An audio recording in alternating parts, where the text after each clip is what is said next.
O Jornal Nacional vai fazer nesta semana uma série de entrevistas com os principais candidatos à presidência. Hoje será a vez do candidato da coligação PPS-PTB-PDT, Ciro Gomes. Amanhã estará conosco o candidato Antony Garotinho, do PSB.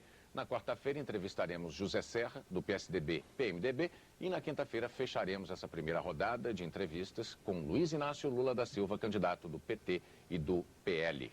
A ordem das entrevistas foi decidida em sorteio. Uma nova rodada no Jornal Nacional já está marcada para o fim de setembro.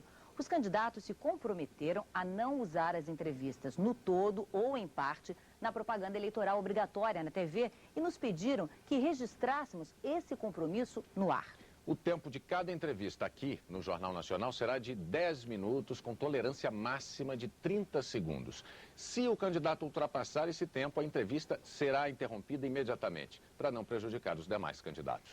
Hoje a Rede Globo dá início à cobertura dessas eleições. Nós vamos privilegiar sempre o debate de ideias e a discussão de programas de governo. Aqui não se verá a troca de ofensas pessoais ou de acusações. E o motivo é simples. O seu interesse, telespectador, eleitor, não está em saber quem ataca ou acusa melhor o adversário. Você quer saber simplesmente quem está mais preparado para governar o país. Boa noite, então. Vamos à nossa primeira entrevista. Boa noite, candidato da Frente Trabalhista, Ciro Gomes. Boa noite, Fátima. Boa noite, mano. Boa noite. O senhor está se candidatando a um cargo que vai exigir muito poder de negociação com vários setores, mas principalmente com o Congresso Nacional. Como é que o senhor pretende negociar e, ao mesmo tempo, controlar uma fama que o senhor tem de temperamento explosivo ou, como diz normalmente ou popularmente, a fama de pavio curto? Na verdade, isso é muito mais lenda. Eu já fui ministro da Fazenda, já administrei a economia brasileira numa fase crítica de implantação do Plano Real, já fui governador de um estado, que é o 8º estado brasileiro, já fui prefeito de Fortaleza, que é a 5ª maior cidade do Brasil, e todo mundo que fizer um mínimo de pesquisa vai ver que foram momentos de grande paz política. Eu acho que a chance do Brasil está em equilibrar bem uma relação de negociação com mobilização. Porque se você só negociar nos gabinetes fechados de Brasília, a tendência é que o presidente da República acabe refém dos interesses de um setor privilegiado, já organizado e ativo da sociedade brasileira. Se você fizer só o apelo populista às massas, você estará trazendo crises e tensões que não são boas para o país. Então a solução é equilibrar bem mobilização da sociedade, informar a sociedade com o respeito ao Congresso Nacional, que é onde está o santuário da democracia. O senhor sente no ambiente político e mesmo no empresariado brasileiro um clima receptivo a negociações com o senhor? O senhor não enxerga essa imagem que é atribuída ao senhor de uma pessoa de temperamento difícil, como disse a Fátima, o pavio curto? O senhor não enxerga isso nos comentários? Eu percebo, claro, que há aqui e ali, e na verdade se confunde um pouco pavio curto com uma certa afirmação. Eu sou um homem de convicções, é bem verdade. Eu sou indignado. O Brasil tem hoje coisas que não dá para você, a não ser que você seja um verme, para ficar bancando o Lorde inglês, quando uma sociedade está com 11 milhões e 500 mil pessoas desempregadas, a violência desafia pela impunidade o próprio Estado de Direito Democrático, as epidemias medievais estão de volta, os salários encolhem a 11,5% em 12 meses, a indústria está numa queda livre, enfim, não faltam razões para que o brasileiro esteja indignado. O que eu tenho creio, a capacidade de passar da indignação para realizar soluções concretas. Negociando. Negociando, como é natural na democracia. O seu grupo político vai completar esse ano 16 anos no poder no estado do Ceará. E nesse período conquistou números muito expressivos, foram conquistas importantes. Eu tenho alguns números aqui, posso citar. A mortalidade infantil hoje é 1/3 do que era há 16 anos. Nós ganhamos o Prêmio Mundial das Nações Unidas. Exato. Os domicílios particulares com saneamento básico adequado, eles foram duplicados nesse período de 16 anos, o PIB do estado dobrou.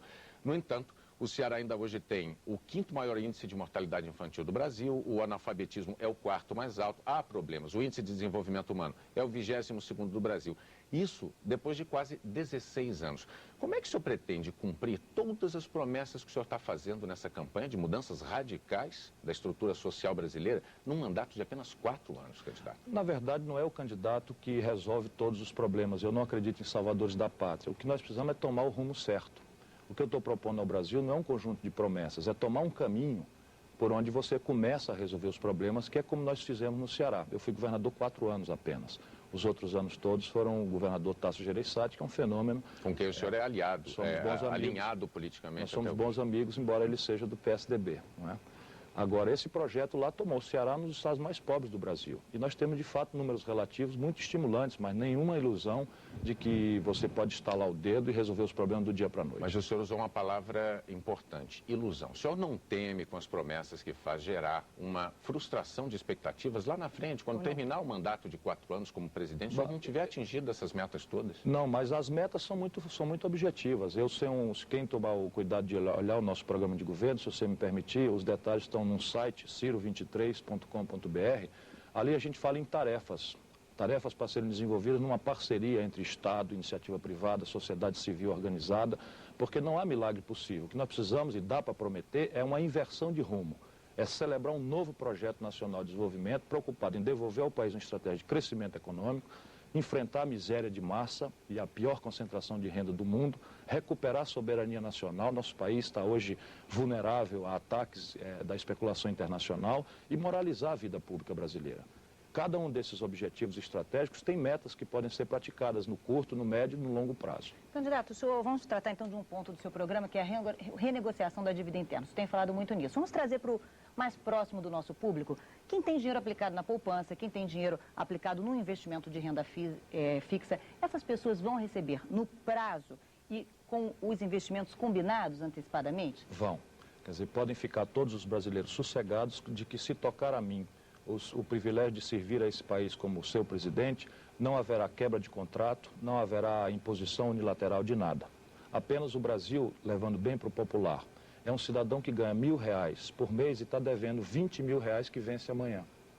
Então isto vai virar SPC, vai virar calote, se de fato nós não conseguirmos uma equação sem quebra de contrato, voltando a dizer, sem imposição, sem unilateralismo, mas uma condição em que você, recelebrando o modelo tributário, redesenhando a matriz de financiamento da Previdência, superando o rombo nas contas externas do país, você tem tranquilamente condição de obter um alongamento negociado, gradual, sem imposição dos prazos e apenas dos prazos de vencimento dessa dívida. Perdão, Sem quebra de contrato de nenhuma natureza. Mas o senhor não quebra contrato no prazo e não quebra contrato no rendimento previamente combinado, no caso de fundo de renda fixa, pré-fixado, como é que se dá essa negociação? O problema é o prazo. Então, veja bem, o atual governo, no modelo que eu considero errado, faz o seguinte: pega os R$1.000 do salário e paga os 20.000 com 1.000. Fica devendo 19.000 e pede por 3 dias 23.000 para pagar o saldo que ficou, a tal rolagem da dívida. Sai de lá sem os 1.000,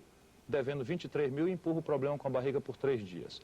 Quem não tem experiência fala em calote, fala em quebra de contrato. E eu fui o único caso de administrador público brasileiro que pagou 100% da dívida mobiliária do seu estado, quando fui governador do Ceará, com 15 anos de antecedência. O que nós podemos fazer?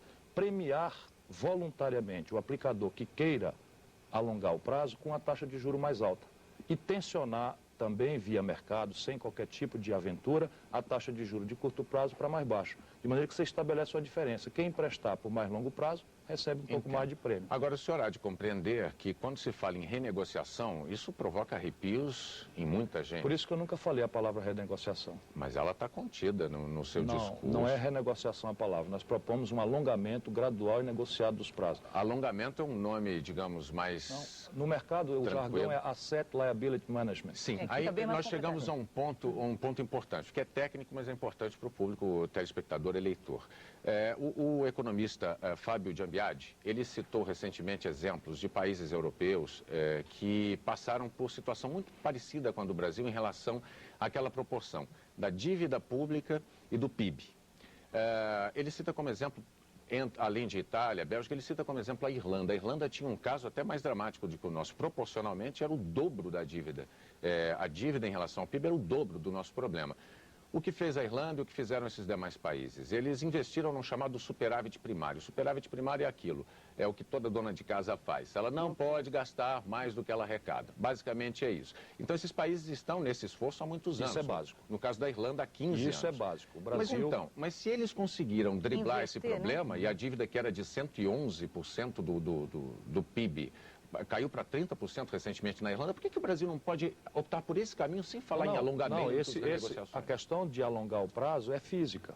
A questão básica é o seguinte, que o governo brasileiro atual encurtou de tal forma os prazos da dívida e está encurtando todo dia, que quando o próximo governo assumir, você simplesmente vai arrecadar com todo o superávit que você quiser imaginar, no mais generoso dos superávites, ainda assim fisicamente não é suficiente. Então você tem que evitar a inflação. Eu ajudei a fazer o Plano Real, tem um compromisso com a estabilidade. Você tem que evitar o calote. A única coisa que você pode fazer é o que o mercado conhece, a Asset Liability Management, mas isso não é absolutamente central no nosso programa. O central no nosso programa é devolver ao país uma condição de crescer a economia, sem o que mesmo essa dívida não tem condição de ser administrada. E os empregos que a população precisa para poder trabalhar e a massa de salários. Para crescer a economia, a taxa de juros tem que cair. Para a taxa de juros cair, você precisa reformar o sistema tributário, refundar as bases do financiamento da Previdência, eliminar o rombo na conta externa e aí sim ter a condição objetiva para que a dívida não leve todas as energias que hoje faltam para a saúde, para a segurança, para a educação. Em relação à reforma tributária, o senhor tem falado também num imposto sobre o consumo supérfluo. O que seria isso? O que seria para a gente entender melhor uma o lista. consumo Nosso tempo está supérfluo? terminando, hein, Tá, candidato? claro. Vamos É lá. uma lista. A gente lista bebida, cigarro, cosmético, óbvio. Né? Mas até certo ponto, carro de passeio, tira táxi, que não devia pagar imposto nenhum, porque é o instrumento de trabalho. O resto você faz uma tributação maior, porque são produtos que não são de primeira necessidade. E nós podíamos cobrar no consumo dos E é na mais hora? ricos. Na hora da compra? Ponta, isso, na hora de comprar. Isso já foi aplicado em algum outro país, esse tipo de... Você tem isso em alguns países da Europa, que tem uma tendência, e isso é um imposto muito justo. Porque ao invés de você cobrar na produção, atrapalhando a capacidade de exportar, de produzir, de gerar emprego, você cobra no consumo. Que países alguns- que o senhor poderia citar, candidato? Essa tendência de tributação progressiva do consumo está na Europa Ocidental inteira. Agora, só uma coisa, alguns tributaristas dizem que como a pessoa que ganha menos gasta quase tudo no consumo, quem ganha mais é que teria como gastar parte no consumo e poupar, esse imposto seria um a pouco cesta injusto. básica, os aluguéis e uma lista de medicamentos populares no meu projeto ficam sem imposto nenhum. Candidato, perdão, eu vou ter que interromper porque nós estamos terminando. O senhor não pode só encerrar 3 palavras de ordem do seu governo como presidente? Crescimento, distribuição de renda e moralização. Nós agradecemos a presença do candidato Ciro Gomes, da Frente Trabalhista. Lembrando que, na ordem estabelecida por sorteio, o entrevistado de amanhã é Antony Garotinho, do PSB. Uma boa noite para vocês, uma boa noite ao candidato. Boa noite, Muito obrigado. Uma boa noite para vocês, até amanhã.